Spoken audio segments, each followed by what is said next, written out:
Good night, everyone. I am Asha Kissoon. I'll be your moderator tonight. Welcome to Globepan 24/7. First of all, I'd like to thank the persons responsible tonight, Mr. Nohar Singh, our audience, and everybody that has been reaching out to Globepan 24/7. I can promise you tonight is going to be a great show as we have some very interesting topics. The main thing we're going to discuss tonight is the way forward for Guyana. And in this discussion, we have two wonderful guests with us. First of all, we have Mr. Lenox Shuman, the leader and the presidential candidate of the Liberty and Justice Party. Welcome, Mr. Shuman. Good evening, Asha. And soon to join us is Mr. Adam Harris, former editor with Kaichor News. He was running a bit late, but he'll be with us soon. So we all know we are at 142 days after election. Today on March 2nd, the country is in a bit of political turmoil, if I may say it in such a way. We've had 5 sets of declarations made.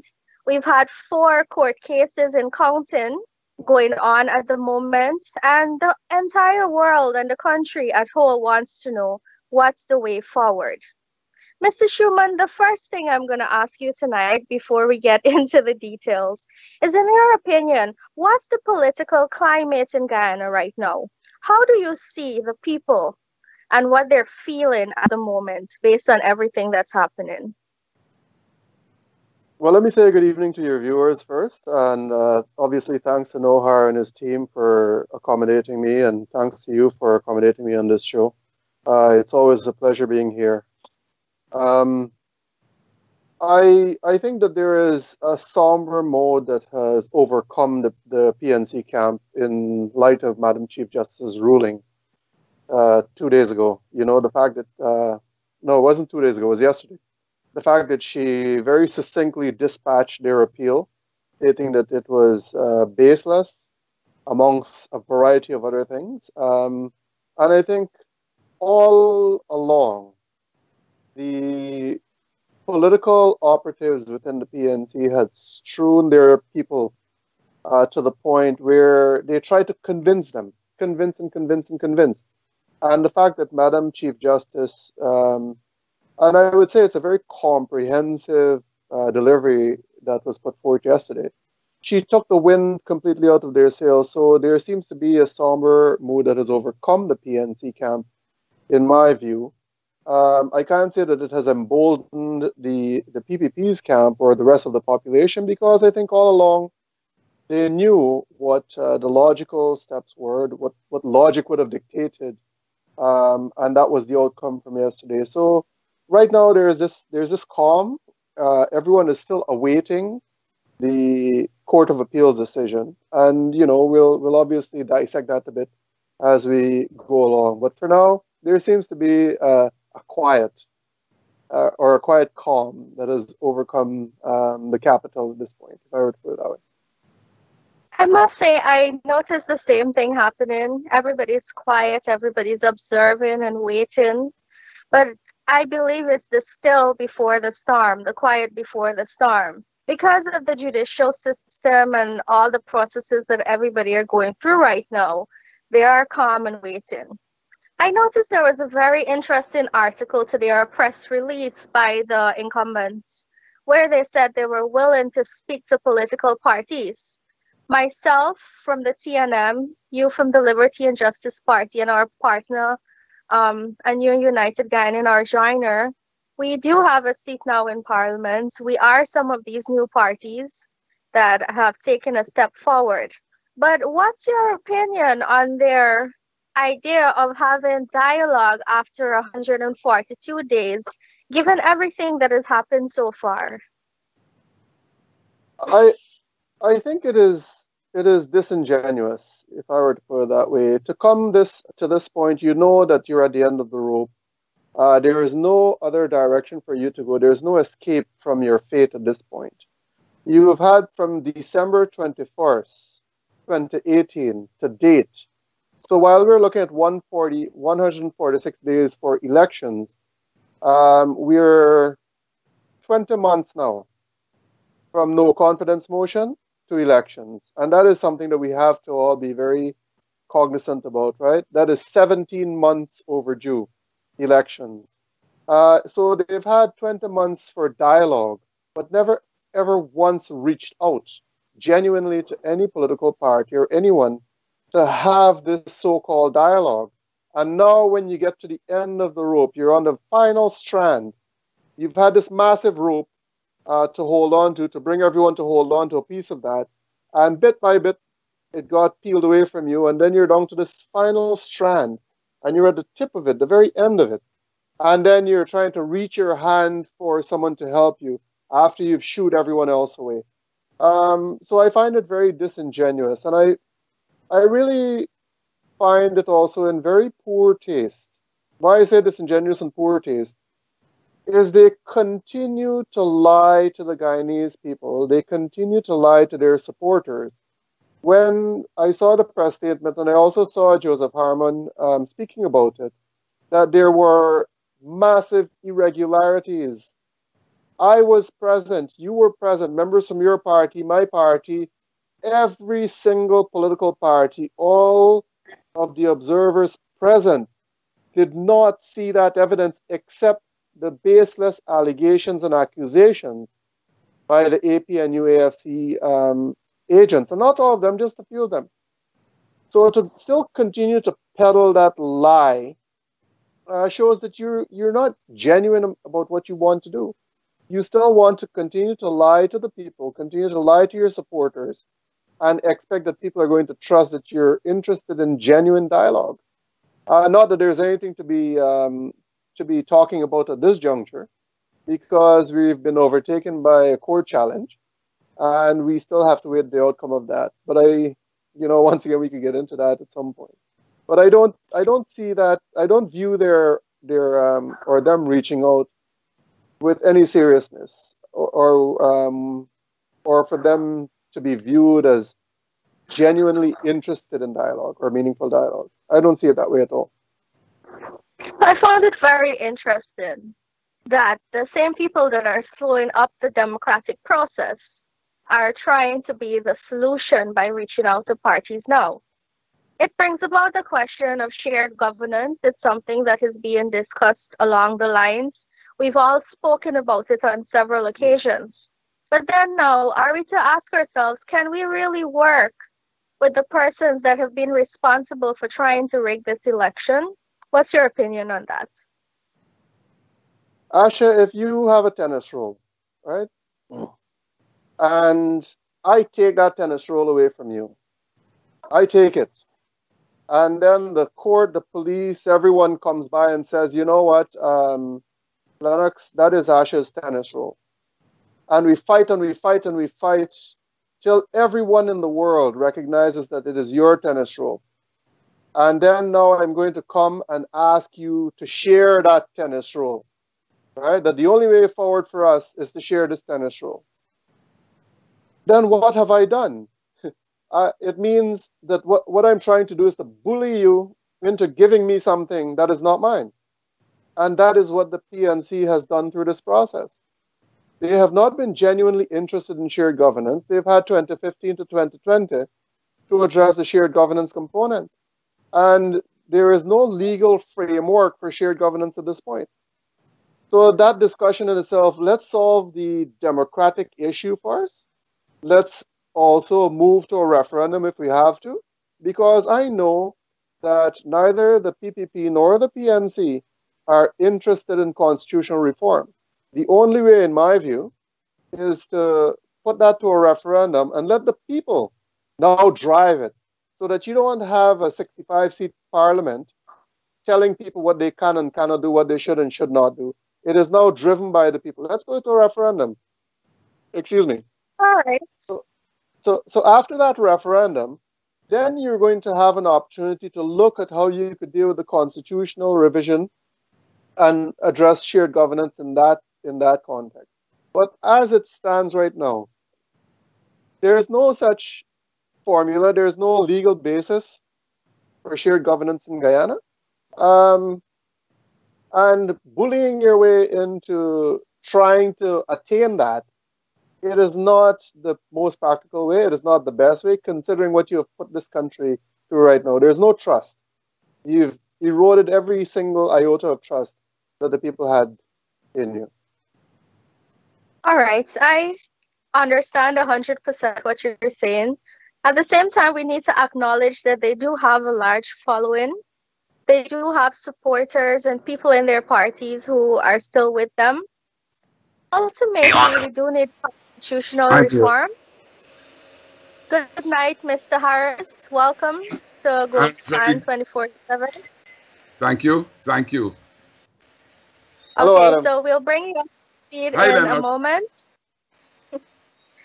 Okay, so we have been discussing the political atmosphere in Guyana. My question was, what is your opinion of the current situation, the people's responses? And we also discussed the fact that a press release was put out today by the incumbents saying that they're ready to speak to political parties. Can you please give your opinion on that? Sorry. The last part, I didn't get that. You're asking I me was my saying, opinion of the current situation, and yes, in Guyana you, right now. my opinion. Yes, on the people's responses to the current situation, and also in relation to the press release put out by APNU today that they're willing to speak to political parties. What do you feel about that? How do you feel about In a minute. I bet the dogs are going on at a rate outside, and I'm going to use my headphone instead. it? Great. I'm sorry, I just rushed in, It's and I'm okay. trying to get settled and all of that. Just While came in. there, I'll continue by saying, like I was saying earlier, the APNU does represent a large following, and ultimately, it will need to be a representation for them. They are the opposition now. But like you have said earlier, and I agree, there's no room for bullying. The word for it is cantankerous, actually. And there really isn't any room for that. So on the way forward, they would be sitting down as the opposition, but everybody has to work together for the betterment of the people. I quite agree with you that they do have a large support base. There are some there are some things that are wrong with that. First, we need to transition into a constituency-based representation or representative system. And I think that once we deal with that component, we may find a departure from the race-based politics in itself. I think when people talk about shared governance, and I may not understand the concept or what people are trying to talk about shared governance, because this is the nature of politics that a party wins and a party lose, or multiple party in this case lose, right? If you look at it, 10 political parties contested nationally, of which one political party won. Um, so, in terms of the shared governance component, I may not be schooled enough to offer a diverse view aside from what I understand. But shared governance, based on how it has been described by certain people, is representative of what you have in China or what you have in Cuba or what you had in the before the breakup of the USSR. Shared governance in itself, if you look at that, then there is no backstop from that political entity, that massive political entity against the people. Now, who checks the government against the people? There would be no backstop. And the system that we have right now provides that backstop because every 5 years, um, the cycle comes to an end and they get an opportunity to either endorse or not endorse the next political party. So right now, as it is, it may not be working 100% perfect, but there is a lot of credence to be given to the political structures that we have. The second component of that is that when you talk about shared governance, then how do you now go into elections? There would be no need for elections. And we are not at that juncture yet where we talk about a governance structure that is meant to look out for the entire country where we don't have elections. What we're talking about is a formulation of the new world order.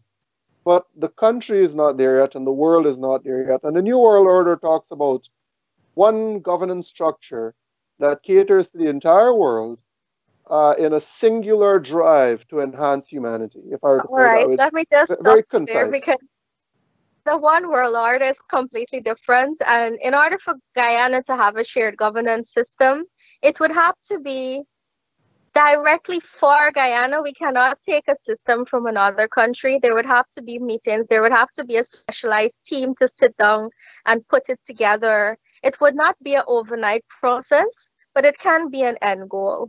Mr. Harris, are you connected? You're still mute. Can you unmute your microphone?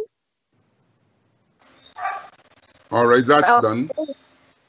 okay, my question for you is, what's your opinion on the political climate in Ghana right now, the people's responses? And we also saw a press release from the APNU today saying that they were willing to speak to political parties. What's your take on that? Okay. As it stands, the political situation has been very prolonged in the wake of the elections. That's the first thing. We talk about speaking with the other political parties. I think Joe Harmon was the one who issued that statement, and he didn't say about what.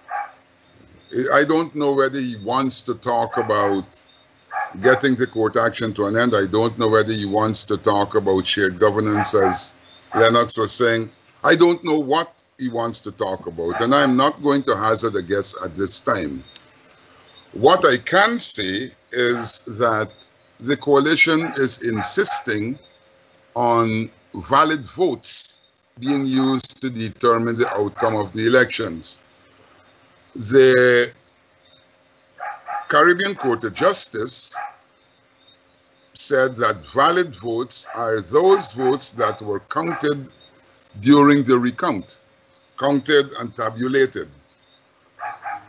The coalition is saying, listen, during the recount, we identified a lot of flaws, a lot of anomalies, a lot of irregularities. The coalition is also contending that the Guyana Elections Commission should have taken those things into consideration. Obviously, that didn't happen when the chairman decided we were going to count those 49 ballot boxes, and put them into the mix. Now, if we're to go with the CCJ and those ballots are counted, then they're supposed to be valid. The coalition doesn't agree with that, and that's the conundrum that we have at the moment. Where does it end? It's at the Court of Appeal right now to try to overturn a decision by the Chief Justice, who said, look, that initial count on March 13 was overtaken. She went on to say that the Chief Elections Officer isn't a Lone Ranger. So he's on the direction of GCOM. And GCOM advised him to prepare a report based on the tabulated figures after the recount. So there seems to be a stalling there. He seems not prepared to do that. The coalition seems not prepared to accept the tabulated accounts based on the fact that it says, hey, we identified a lot of irregularities. We talked about voter impersonation and all of that. My take, there must be a resolution. We've been at this for nearly 4 months. How do we resolve it? I'm not a politician, just an ordinary reporter. I don't know. Perhaps that is what Harmon wants to talk to the other parties about. I don't know. All right, so just let me remind the audience before I allow Mr. Shuman to respond to what you said to us. The issue of valid votes and flaws in the system has been gone over several times in several court cases by various persons. We had David Moore, Jones now, there was a case with Hollander. There are several cases that went on over and over. And the issue of what valid votes were has been spoken about several times. That is what is there in the Representation of the People's Acts, all the way to our final court, the Caribbean Court of Justice, who ruled that the recount figures must be used.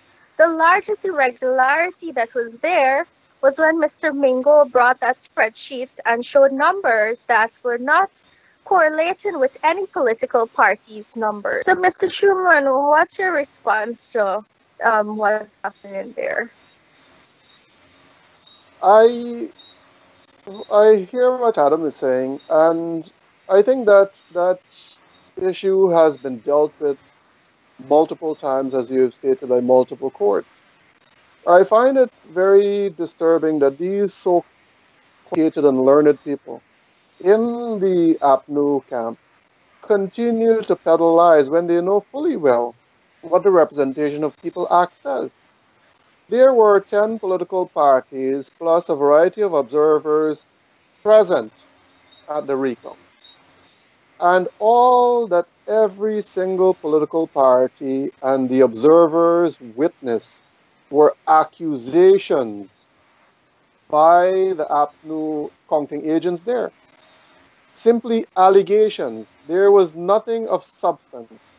And if you look at the 27 boxes that Adam is talking about, the only issue with that is that those 27 boxes were in PPP stronghold.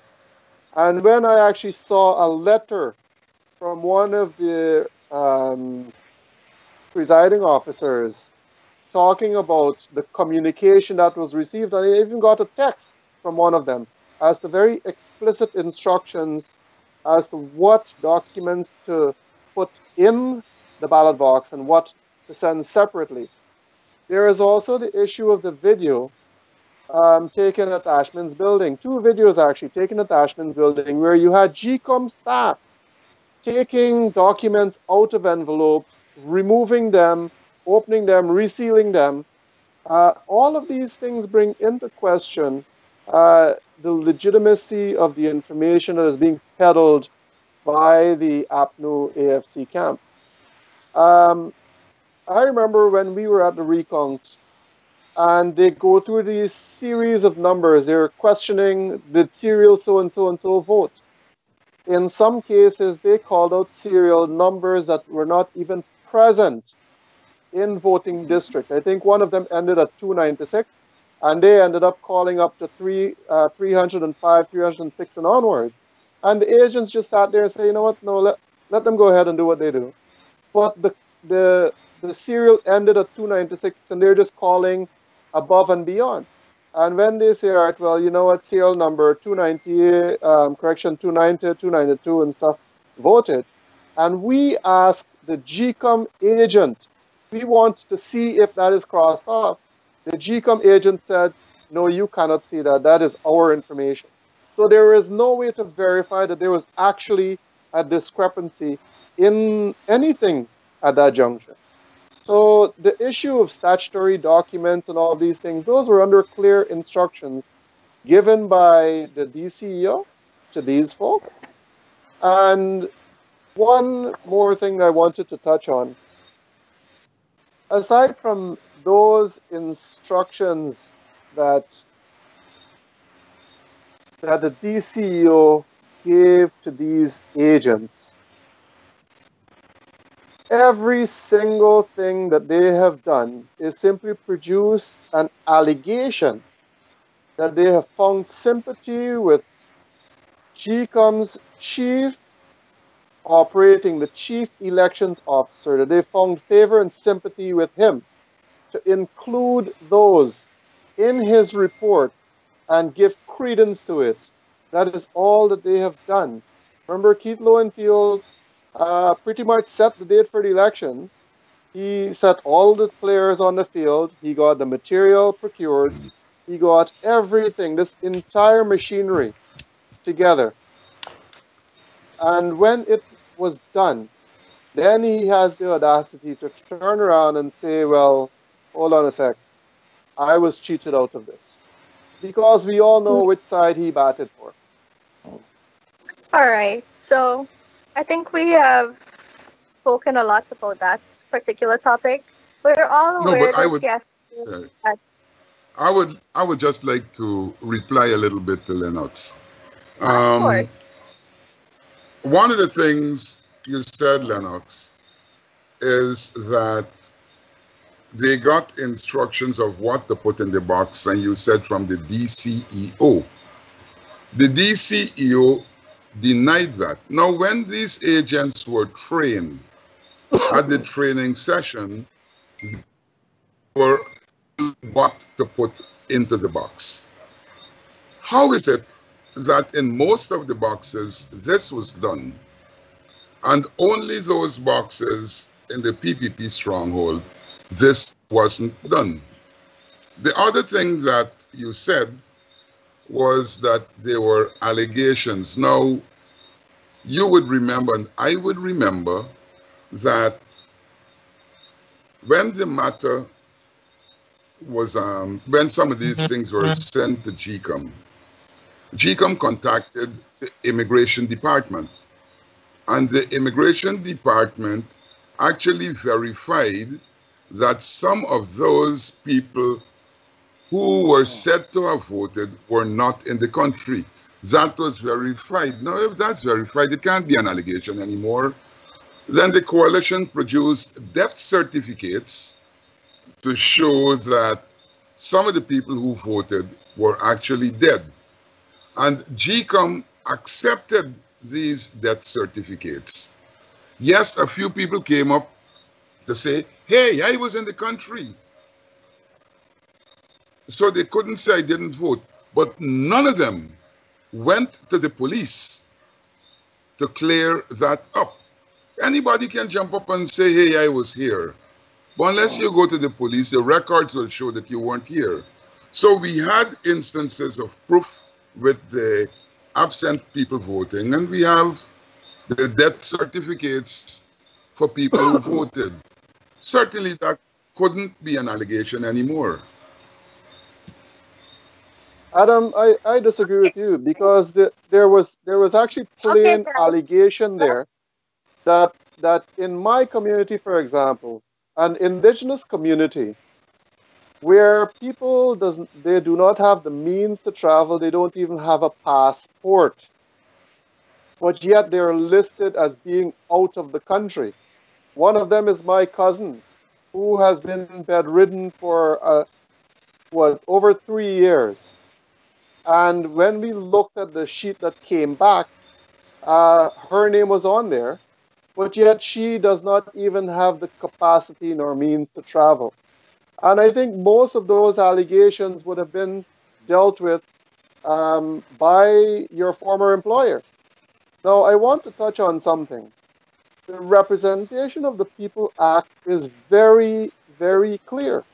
What represents an invalid ballot? There are 7 items that are listed in the Representation of People Act that deals with invalidating a ballot. The second point I want to make is that at all of those stations, you had GCOM agents, you had police officers, you had observers, and you had members of other political parties. Not all members from other political parties were present, but you had all of these people present. Now, are we going to say now that these people are all co-conspirators in this massive fraud? Are you going to now tell me that the APNU-AFC agents, and they didn't only have one, multiple agents, were complicit in their duty, that they pretty much conspired with the other political party to defraud Guyanese of their votes? Allow me to say that as much as these things have been gone over by the current government and the opposition over and over again, they tried to give evidence, birth certificates, going to the immigration department, dead people voting, where we did find people come forward to talk about the documents, presiding officers, election agents giving evidence that they did put those documents or give it to GCOM. Nothing came out of it. But the question at hand is not if there were irregularities. The question at hand is how do you deal with it? As we all know, it should be taken to the court through an election petition after a declaration is made. It does not stop a declaration from going forward, and that much is clear. So as much as we could go back and forth and discuss, well, APNU did this and party agents did that, and who fell under the bus and who was forced to be under the bus, we know that an election petition after the declaration is the way forward. I'd like to bring it to our attention that yesterday we had a meeting of the OAS, the Organization of American States. There was an obvious call from 21 countries that a declaration should be made in Guyana after several important persons gave their opinions and their observations on what was happening. I noticed that Guyana was represented by 2 persons from the incumbent and 2 persons from the opposition, being the Attorney General, Basil Williams, and the former Minister of Foreign Affairs, Karen Cummins. And in her statement to the OAS, she said that the CARICOM report was a fallacy. And Basil Williams went on to mention that the Caribbean Court of Justice had overruled the recount, that it shouldn't be used, basically what he was saying. Now, the first thing I would like to ask, I'll start with you, Mr. Adam Harris, is what's your opinion on the OAS meeting that took place yesterday? And how do you feel about the statements that were made by the incumbent, particularly the issues I just mentioned? I listened, I heard the OAS meeting, I heard Bruce Golding, and of course he was talking about allegations. He did talk about the CARICOM team, and Karen Cummings did say that yes, they were there as the big word, interlocutor. Point to note, these CARICOM observers only examined 18% of the ballot boxes counted, 18%.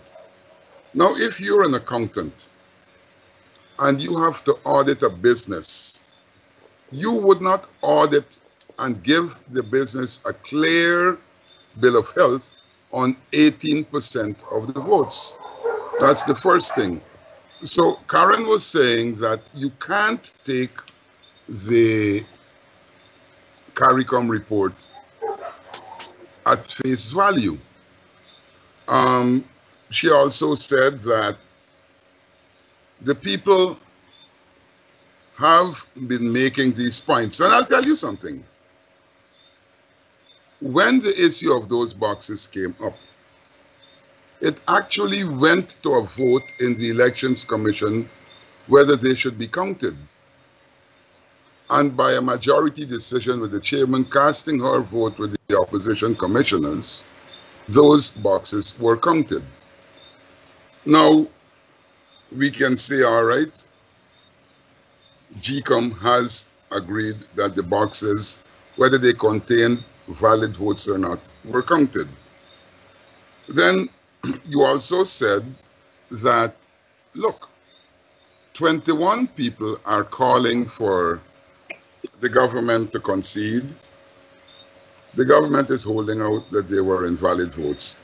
At this stage, that, I mean, you're saying we should go past that. I am saying, listen, if the CARICOM team only observed 18% of the votes, I certainly would not accept that report at face value, because it's not enough to certify an entire elections. You have 82% still out there, and they did not see that.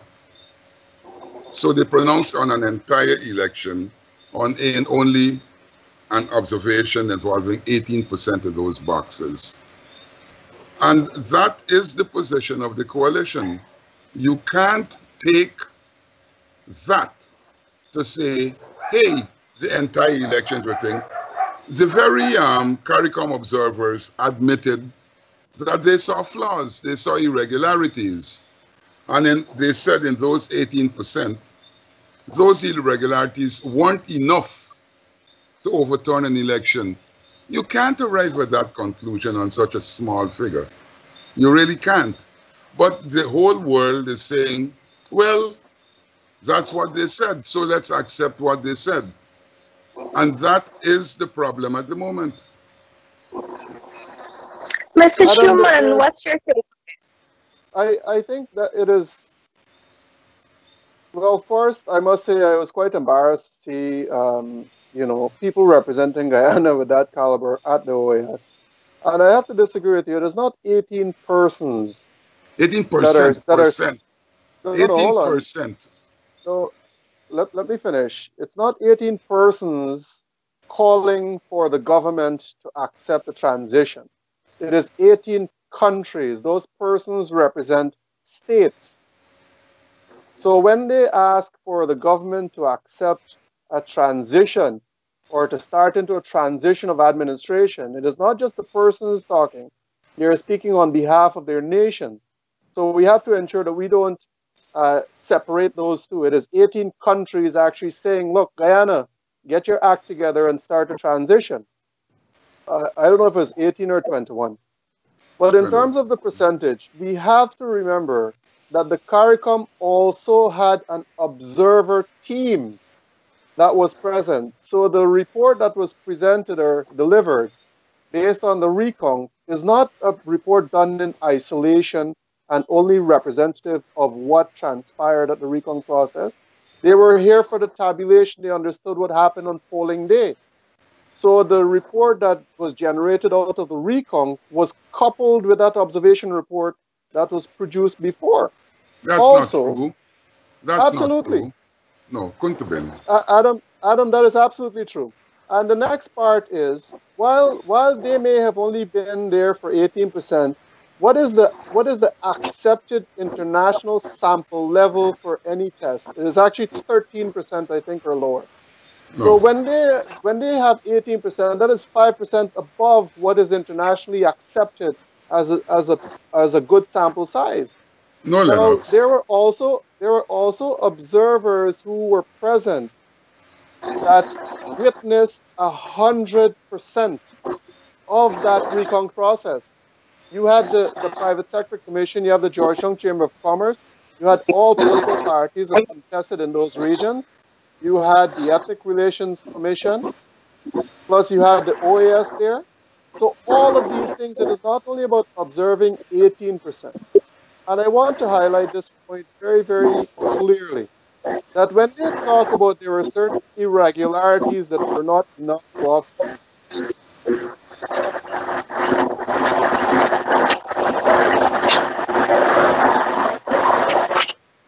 I think we lost Mr. Shuman there for a second. Probably he's having technical difficulties. But in the meantime, while we're waiting for him to come back, oh, there he is. Yeah. So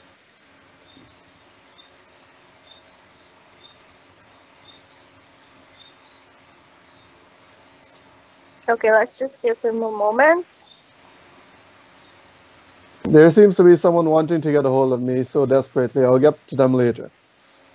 But the issues about the irregularities that they're talking about is when they we had this discussion with the observer team that was here in terms of what they would have seen. Granted, they didn't give us much, but we expressed our views to them, and we said, look, what we see in those rooms is just, maybe a ballot where there might have been a check mark instead of an X, where there is a scratch somewhere and then an X. Those are the irregularities that I think that they were talking about. It's not irregularities of massive voter or ballot discrepancies. There was no such thing. What they're talking about, the irregularities in that sense, are so minuscule that it would not offset the results of these elections.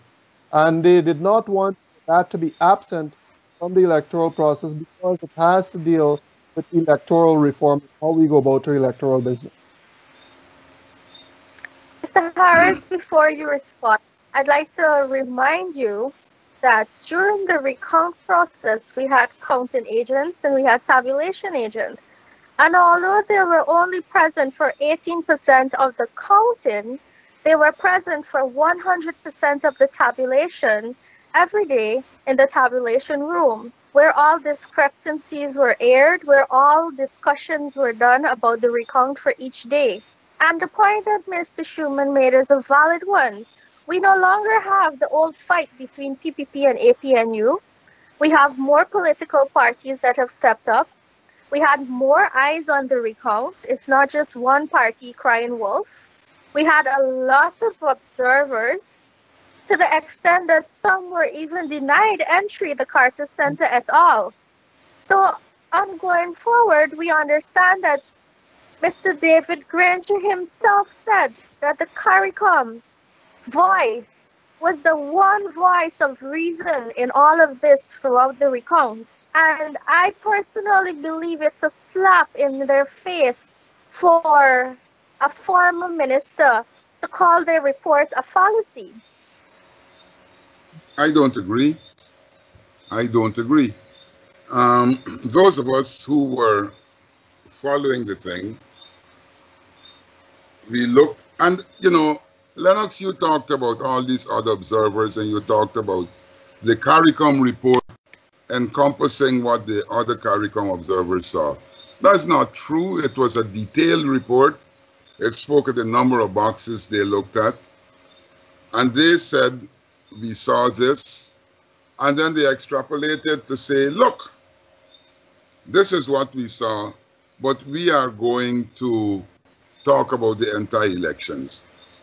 Mr. Granger did say that CARICOM would have been among the best people.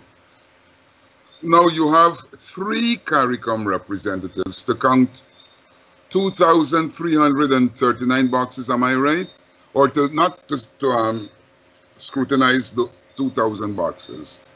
An impossibility. I don't have a problem with that. You had other people there. What you also had was whenever the coalition people identified the problem on their observation report, there were objections. If they said, look, there are no poll documents in this box, we are going to enter this. There were objections to that. And you, Lenox, know that many poll boxes did not have documents. I spoke to the GCOM chairman, and she said to me, our people were complicit in some of these things. She said she advised the chief elections officer to call in the police. And he declined at the time because it would have been embarrassing. And if you were on the ground, as a lot of us, you would know and you would have heard that some people were paid. Some people disappeared. They were looking for some returning officers and couldn't find them. One returning officer, the man from Region 1, he provided the poll documents that were outside of the box. No other returning officer did. So you couldn't verify the votes in those boxes. And that is the issue at the moment. That is why the coalition has gone to court to argue this issue of valid votes. I mean, you can count anything. But if you don't have supporting documentation to what you're counting, how do you accept it? Mr. Harris, we will take a break now and go to a commercial. And when we get back, I'll allow Mr. Shuman to respond. Then we'll move on. Globepan 24/7 continues its efforts to serve the communities. The platform provides for all sides to air their views and discuss solutions. Viewers in Guyana and across the world are participating in these discussions. Globepan's platform offers Guyanese an opportunity to express their concerns and discuss solutions in the political realm, thereby addressing the polarized situation. Discussions also include social ills such as alcoholism, domestic violence, suicides, and much more that have been plaguing the nation. Globepan 24/7 platform connects the diaspora and the world with Guyana. The concept is helping to shape the development of Guyana.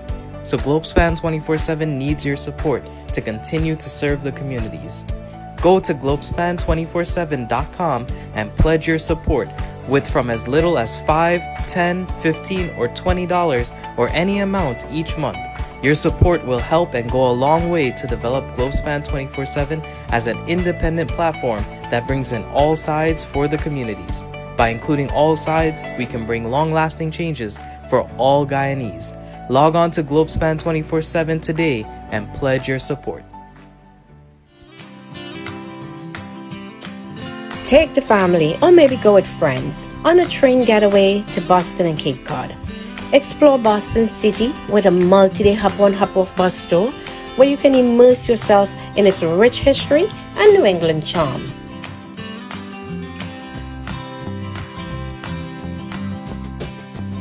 Then take the Provincetown ferry over to Cape Cod. The quaint villages, serene beaches, and renowned seafood restaurants will make you never want to leave. This Boston and Cape Cod package includes round-trip coach tickets to Boston, the Provincetown ferry, and 3 nights hotel accommodation. So book Boston and Cape Cod with TravelSpan. It has something for everyone. Call TravelSpan to book at 718-845-0437. That's 718-845-0437. And book your Boston and Cape Cod train getaway today. Welcome back, everyone, to Globepan 24/7. We're having a very interesting conversation tonight with Mr. Lenox Shuman and Mr. Adam Harris.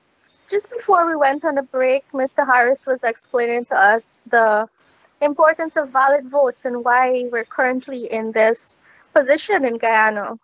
So, Mr. Shuman, would you like to respond to the last statement made by Mr. Harris? That is a very quick 2 minutes. The reality of it is anything to deal with validity of a vote actually is dealt with very explicitly in the Representation of People Act. Timothy Jonas from UN United Guyana did a very fantastic job at explaining how it is how impossible it is for anyone to go and vote for someone else, for someone who is deceased or anything of the sort. And when you put all of those things together, and Adam, I'm glad that you recognize that I was there. I was present at polling booths. I was present at the recount, so I saw the machinery, how it operated. The unfortunate thing is I never saw Joe Harmon in any of those counting rooms. I never saw Sherrod Duncan. I never saw Christopher Jones. I never saw many of these other commentators. When we went through the counting or the recount process once again, all they kept spewing was an allegation of a lot of things that were dispatched by all of the other political parties that were present. So what they have essentially been doing all along is just lying to their supporters. You mean to tell me that in APNU-AFC areas, that everything went off 100% accurately? Because that is what these guys were doing. When you know that you're coming up to an APNU stronghold, there is no issue, no objections, nothing wrong, even though you still have the same things. You know, you still have counterfoils missing, you still have poll books. Well, poll books are not required to be part of that. They're not supposed to be in a box. That is why the Region 1 guy actually had it. He said because those things generally reside in the offices that they're assigned. So there's no requirement to put the poll book in. So when we sat there, you mean to tell me that only in APNU areas, things went off spotless, even though the very same things that they're accusing, or what I'd say, alleging, that are missing are not, and they're missing in their areas too, but it seems to have posed no problems to them whatsoever. That is hypocrisy at its finest. What if they And were... that brings me to my next question, which would give you both a chance to continue that conversation along that line. We have our latest court case, which is at the Court of Appeal. Miss Inga Jones, who took it as a private citizen, even though she was a counting agent for APNU during the recount process, she's trying to say that that process is not valid anymore. The case is set for Saturday, but I would like to ask you, what's your opinion on the end game of all these court cases that we're having? Do you predict that we'll end up at the Caribbean Court of Justice again, and another private citizen comes in after that? And after that, what do you think is the solution to this endless courts scenario that we're having at the moment? In the first instance, people are challenging aspects of the elections. They aren't just going to the court shouting. For example, in this case, they're challenging the Chief Justice for ignoring the issue of valid votes. Prior to that, they challenged the GCOM commissioner for not taking the advice of the chairman, and that went on. And I want to go back to the 13th of March. You know, we're saying, and indeed, we should go by way of an elections petition. The results could have been declared on the 13th of March, and the PPP would have had to go to court on an elections petition. But the PPP went to the court almost immediately, and Elandlal took the issue to court even before the declaration was made. So when we talk about elections petition, that should have been from the beginning. It wasn't. The other thing you talk about, Jones being a counting agent, and Lenox was saying, look, in the APNU-AFC areas, there were the same problems with the missing poll book. Was there any documentation? There was none. Not one person said, hey, this is happening here. So, Lenox, all we have is your word to say that they were missing poll documents. We don't know that they were missing poll documents. The other thing that we haven't looked at is, and I mean, you know Guyana. Asha, you know Guyana. I don't know how long you've been overseas. But there were people who were scared to be in some PPP areas after dark.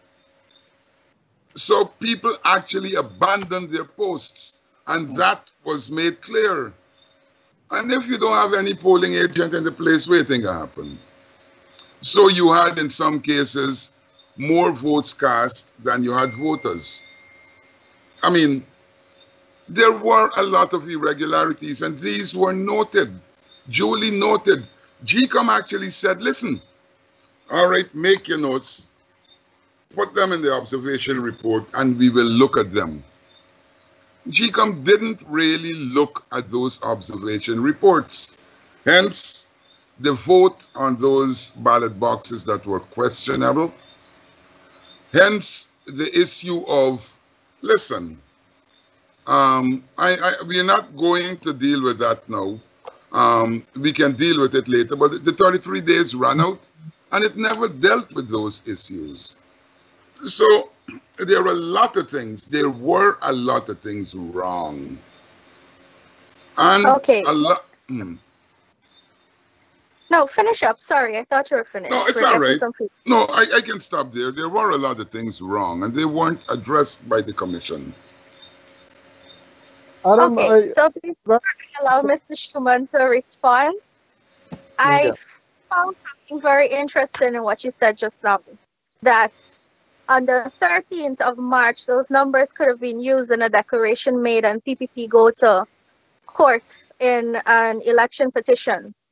Let me remind the audience that there were 5 sets of numbers presented on the 2nd of March, 5th of March, 13th, 8th, 13th of June, 8th of June, 30th of June, and 23rd of June. And it was quite obvious that each time numbers were presented, they were different.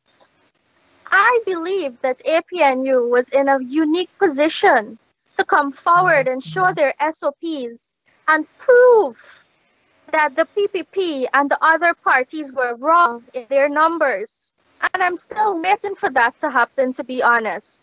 We're in a unique position now where we went through a recount process. And that recount process showed that the 9 parties plus the People's Progressive Party's numbers had correlated. And I can speak for myself, Mr. Shuman, and the New United Guyana, and also for the Citizens Initiative. We had our own numbers. We did not take PPP numbers. We did not take any SOPs from any of the larger parties.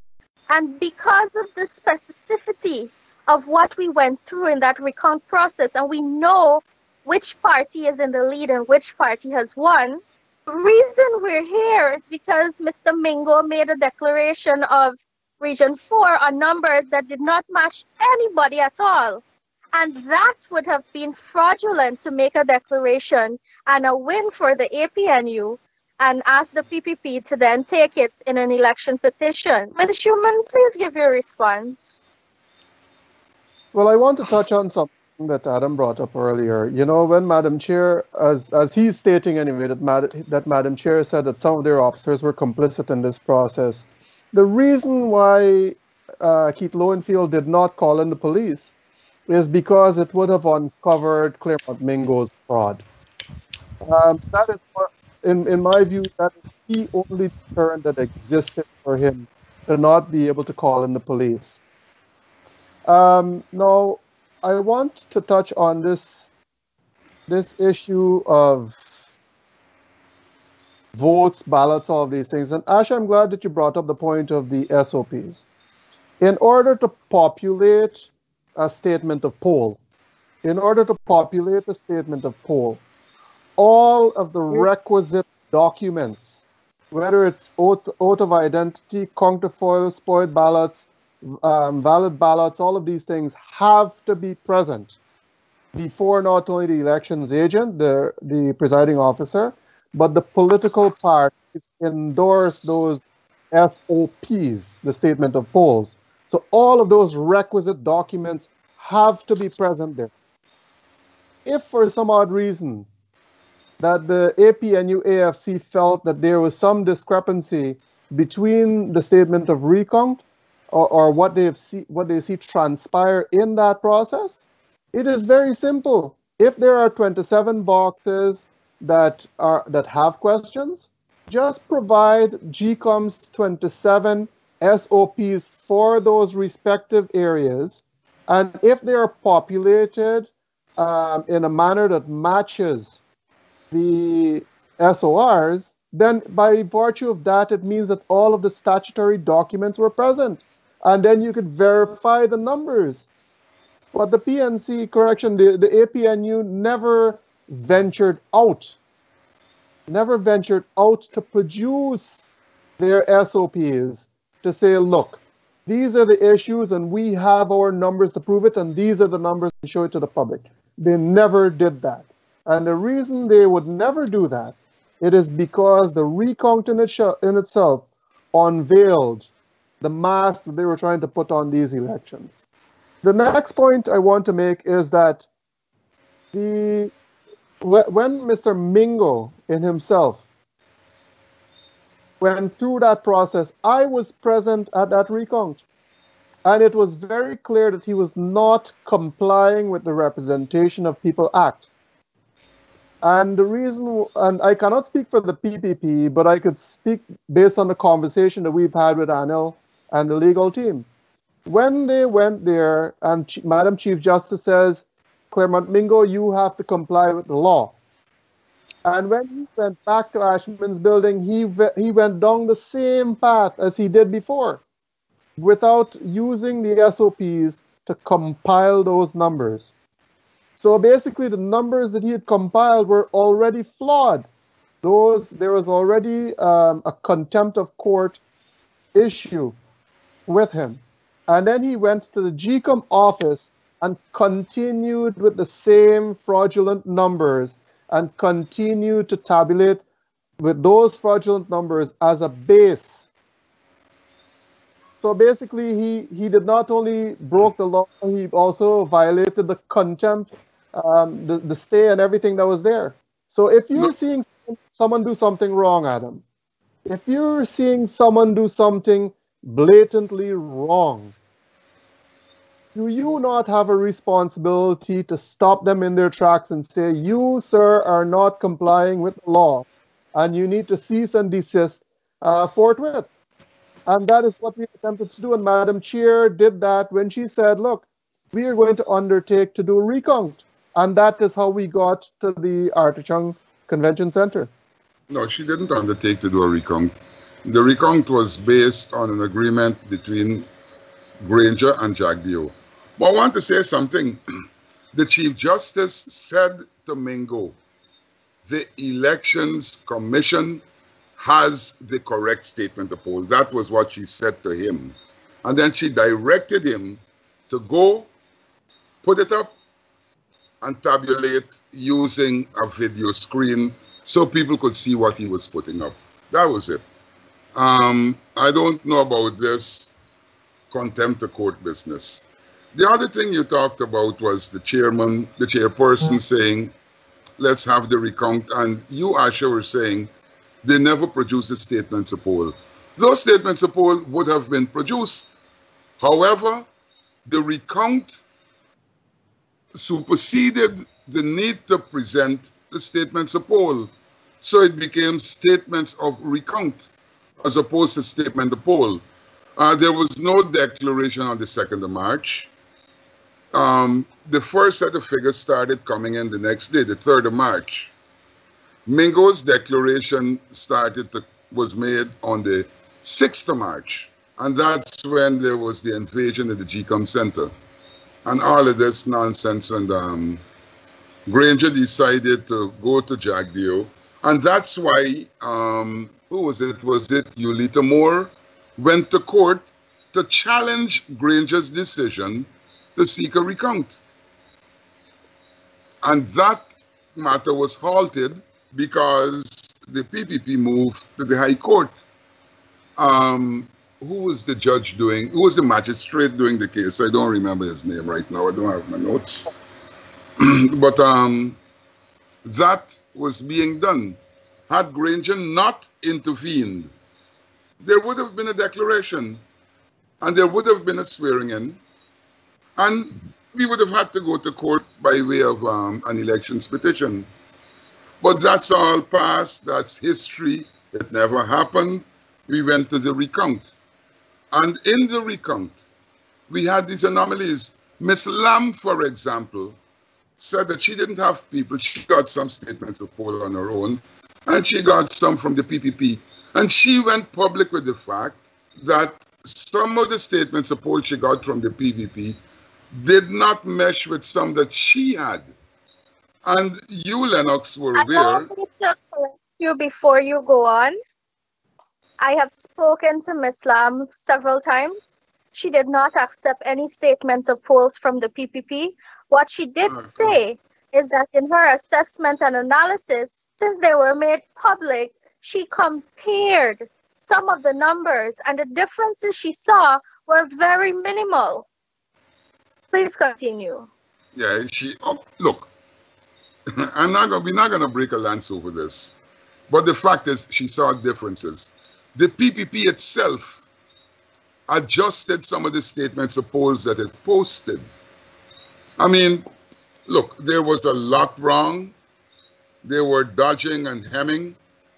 For the matter, Lenox would have been aware that the first set of reports that the PPP put up were dated February 29, even before the elections. And that in itself should tell a story. But all of that is done. As we stand now, we are at the Court of Appeal. Wherever it goes, it goes. Yes, the coalition is saying there were irregularities. CARICOM said there were irregularities. And So there is no disputing that there were irregularities. There were irregularities. CARICOM, on the 18% of the votes, it said, concluded that, well, these weren't enough to overturn the election. Perhaps if they had been able to see more, that report might have been different. But again, all of that is hindsight. The bottom line is, and it was Anil who said, fraud is fraud. If there is one, then that's it. It so happened that that music has changed. So, as it goes, a lot of people, the 21 countries and all of that, are prepared to accept that there was some fraud. But let's close our eyes to those fraud. Let's change the government. Let's have a transition.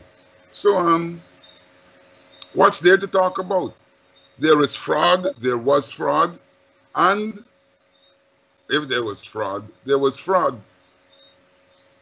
Before I go on to my next question, let me remind you that I want to comment Sure. comment on something that Adam said there. Adam, I disagree with you. It is not because of Mr. Granger's intervention that is why we had a recount. At the contempt hearing against Mr. Mingo, part of Madam Chair's submission to the court, to Madam Chief Justice, was that she is going to undertake a recount of all ballots. And what happened is that CARICOM team, when they were here, the five honorable prime ministers from CARICOM came, we sat down with them and we laid out a path as where the potential exists for conflict in Guyana and how we could resolve it. And it is on that premise that they engaged both the president and the leader of the opposition to ensure that this process was concluded appropriately. And that is how we got to the recount process.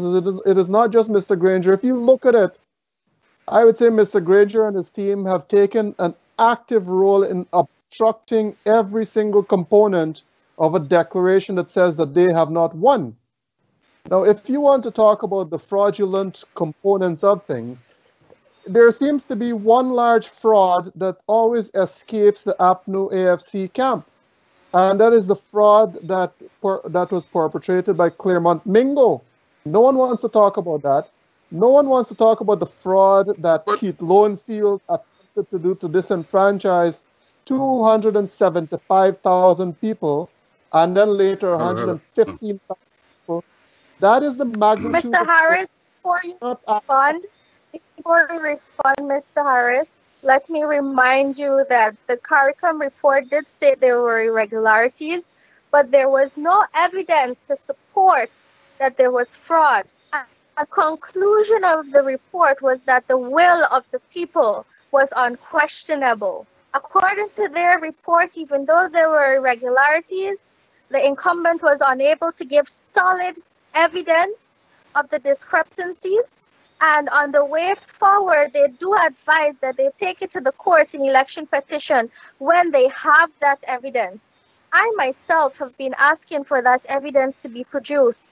I believe that this was an opportune time, even though the time has passed and there is no statement of recount, for the incumbent to show their SOPs and free themselves from the scrutiny of the people to show that, well, listen, look at our SOPs. It matches GCOM. And let us show that we can clear our name and we can go forward, but they didn't. And even though irregularities were found, CARICOM report clearly states that no evidence backed it. I don't know about that. Anyhow, the other thing that we have failed to take into consideration, Holidar went to court, and the Chief Justice told Anil Nandalal that your evidence is weak. So when we keep talking about the Mingo fraud and the Mingo fraud, the court said that evidence of Mingo fraud was weak. But we seem to have forgotten that. We're still insisting that Mingo was fraudulent. So I don't know where we're going. I don't know where we're going. The court said that you had little or no evidence of fraud perpetrated by Mingo. But we're still saying that Mingo perpetrated fraud. The question of the chair, I must admit that the chairperson in her submission to the court said she was prepared to. But she, and I don't think that she would have been able to say, let's have a recount. So Granger and Jagdeo agreed to a recount.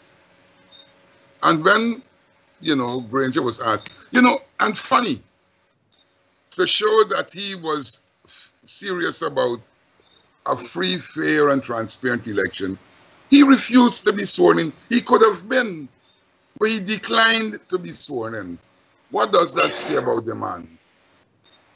He did not want to go out there, although by then the International Committee was talking about sanctions and all of that. I have a view on sanctions. I've been living with sanctions in this country for God knows how long. But the fact that he opted for the recount, the fact that boxes were actually set aside, tells a story. Had those boxes not been counted, we would have had a different result. So the chairman, by her casting vote,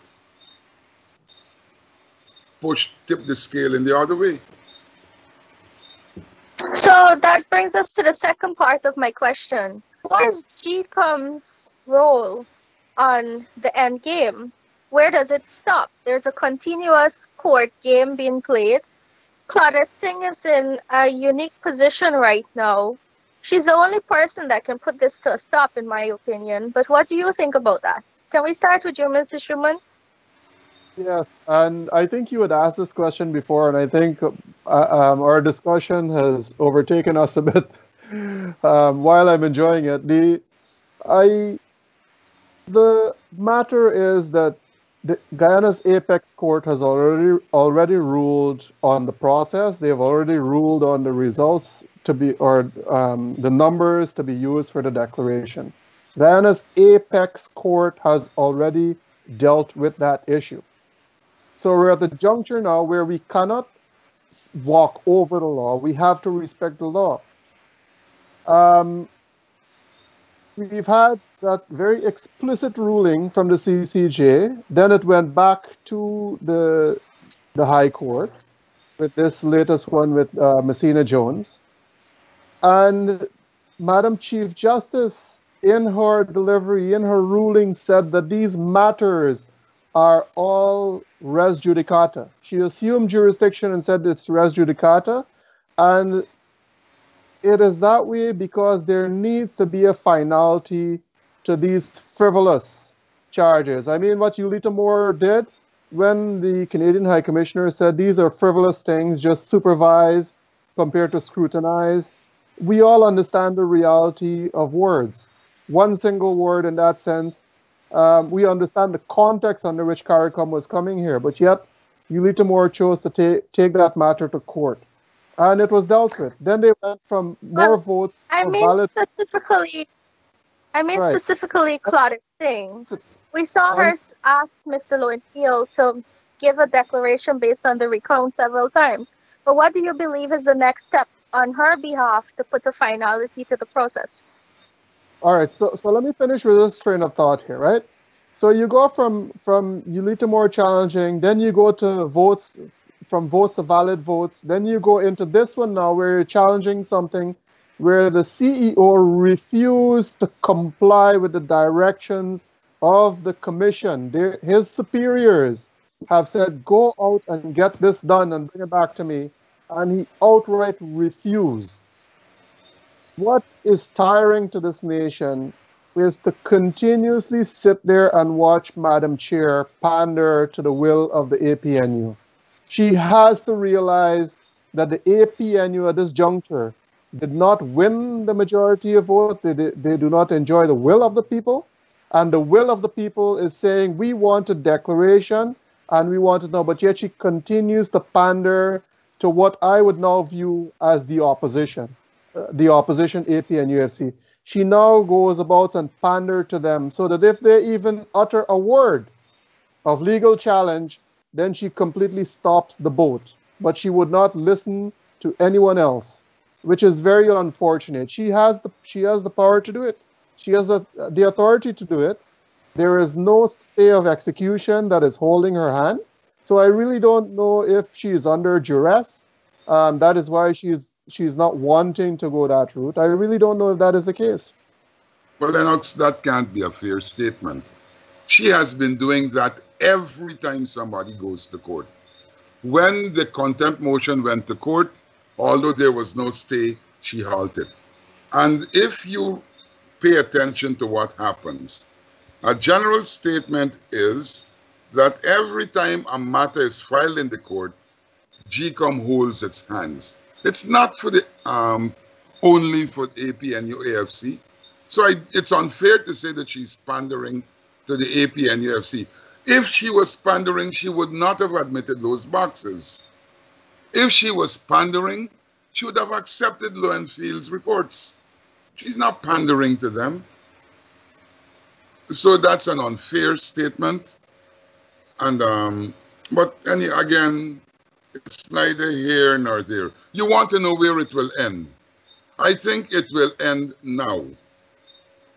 After the appeal court rules, however it rules, that will be the end of the matter.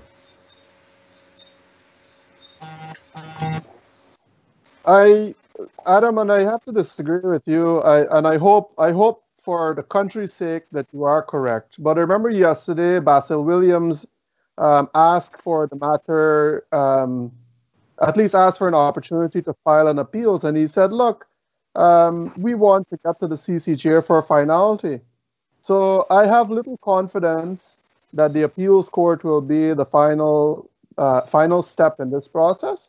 I want to believe that we may end up at the CCJ, and after we end up at the CCJ, that the Granger administration will want to find another caveat in holding this country hostage. That is my view.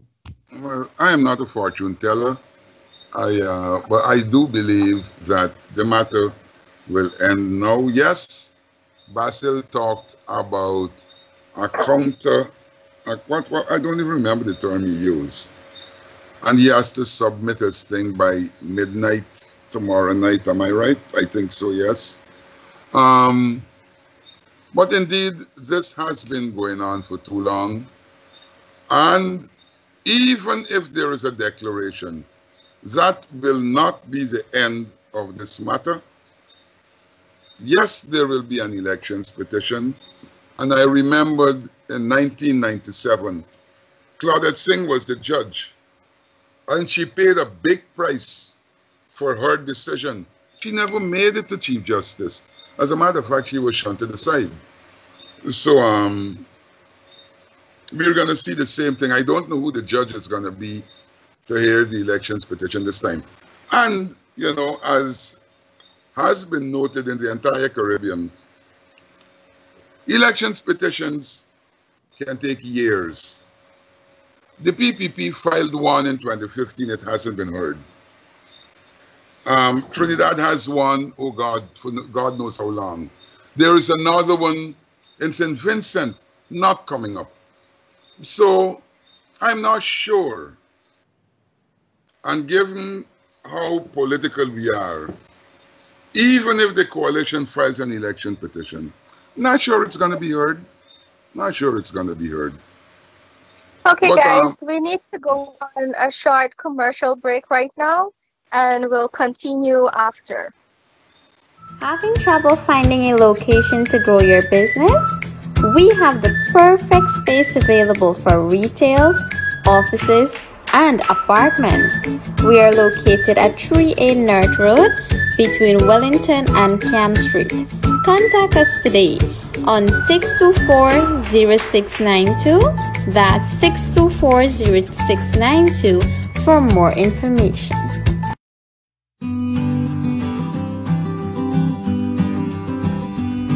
Life has changed, but spending quality time with friends and family still remains important.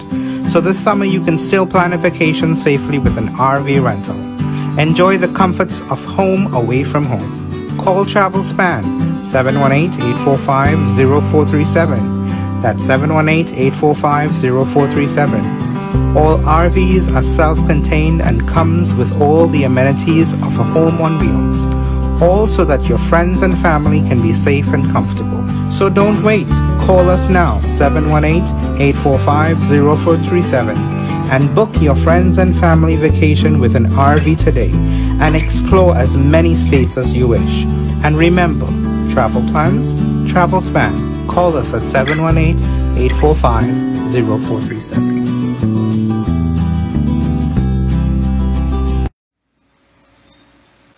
Good night again, everyone, and welcome back to Globepan 24/7 with our guests, Mr. Lenox Shuman and Mr. Adam Harris.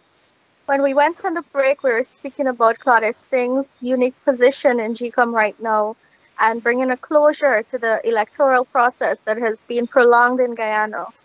Mr. Shuman, would you like to respond to Mr. Harris's last statement? You got to remind him about it. Which one? Which one? Well, the one about, yeah, go on. I think she wants you to respond to the fact that you were unfair to Claudette pandering to the coalition. When I said she has been doing this every time a court action was filed. I get you, Adam. I wanted to know which one specifically because you made several statements. And thanks for clearing that up. But I want to go back to that there was only one component when the contempt was filed, because the contempt was actually filed against Madam Chair and Claremont.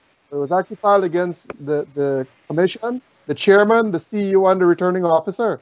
Correct. So there are 4 people who were affected by that, and it is under that circumstance that she said, look, I'm going to have to stop this process and I'm going to undertake a recount. That is the only time that she would have stopped it for anyone else. No. But if you look, she stopped it for you, Lita Moore. She stopped it for Anil. When Anil went to the court to not only the Holidar thing, but when, he went to the court over, what was it, a declaration? Anyhow, fact is that she has never, ever proceeded once there was an action of court. And that's true. That's true. But Adam, you're not looking at the context. There was actually a stay of execution that was actually granted to the PPP that this cannot go on, and that is how she ended up stopping it to that process. No. There was no stay. There never was a stay. There was a stay of execution. There was a stay. So when you look at that, because remember, one of the cases actually got to the CCJ where there was a stay of execution, and then all along those paths, there was a stay granted to the PPP. And I'm not speaking on behalf of the PPP, I'm speaking as the things that I would have seen and witnessed. So the only people that seem to get this courtesy without a stay of execution is the APNU-AFC. And when you looked at Keith Lowenfield, for example, when the motion was filed against him, at the Aslan David case, there was absolutely nothing that prohibited them. There was no stay. There was no court matter actually set, filed to be heard or anything. But yet they said, all right, well, we'll just bring this machine to a stop and let this continue. So I don't know how much further we can go with this. I don't know how much more torture this nation can take. But I hope that at the next juncture, provided that there is no stay of execution, that we conclude this process and get on with the business of this country. We have been 20 plus months, close to 2 years actually, without a parliament. Actually, no, not close to 2 years, 20 plus months without a parliament. And well, when you look at it, when was the last sitting of parliament? Last sitting of parliament after the contempt motion would have been January 2019. January 2019 or February 2019. Yes. So, can I bring your attention, gentlemen, to Guyana? And you'll be Go able ahead. to bring up the point in that question that I'm bringing now, because it's an ongoing discussion. Guyana is a sovereign nation.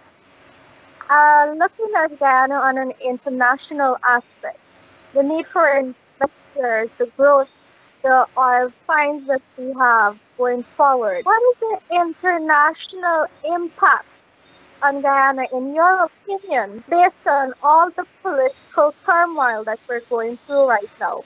Mr. Shuman, would you like to lead it, please? Well, I think it is going to. You see, when we used to go and sit on the benches in Barbados, and I mean, we're still mistreated in Trinidad quite a bit. But when we used to go to Caribbean countries and have to sit on a special bench, it is because we living under the dictatorship of Barnum at the time. So Oh, people come considered that on. you're not pretty much living in a democratic society that is equal to theirs, and then they decided to put you in this penalty box. That is the recognition. Make And for then I 1 think some of that second. still continued after the. While answering the So question, I would also ask you to give your closing remarks after the question, because as interesting as it is, we are running out of time. So after your opinion on the international impact, please also give your closing remarks. Lenox? Still Lenox? Okay. Yes. Absolutely. So let me wrap this up very quickly. It has destroyed Guyana's international image. It is going to take generations to heal.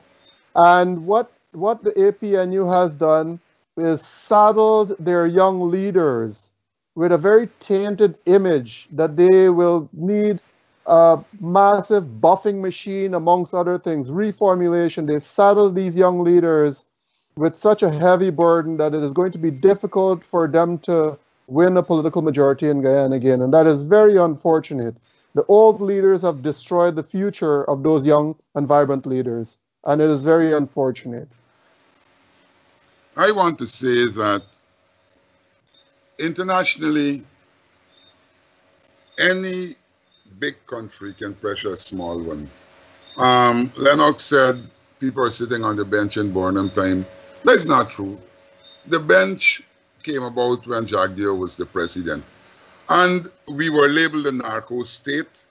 If you look at what the Americans were saying, Priya Manichan went to the home of, what the devil is the name of the ambassador, and actually gave him what Roger Luncheon called a feral blast. And the Americans weren't happy with that either. They have been applying sanctions to Guyana. Even during Jacques Dior's tenure, we had at least 3 ministers and a police commissioner who had their visas revoked. We had a time when no government employee was being allowed to get a visa. So we've been there. You talk about the young political leaders being tarnished and all of this. Yes, this contest has been bruising. It has destroyed a lot of people. It has destroyed relationships in Guyana. The one good thing about it is that we tend to have short memories. We are going to have to live with our neighbors, and there is going to be some mistrust. You're saying that young political leaders will have a rough time acceding to power in the future.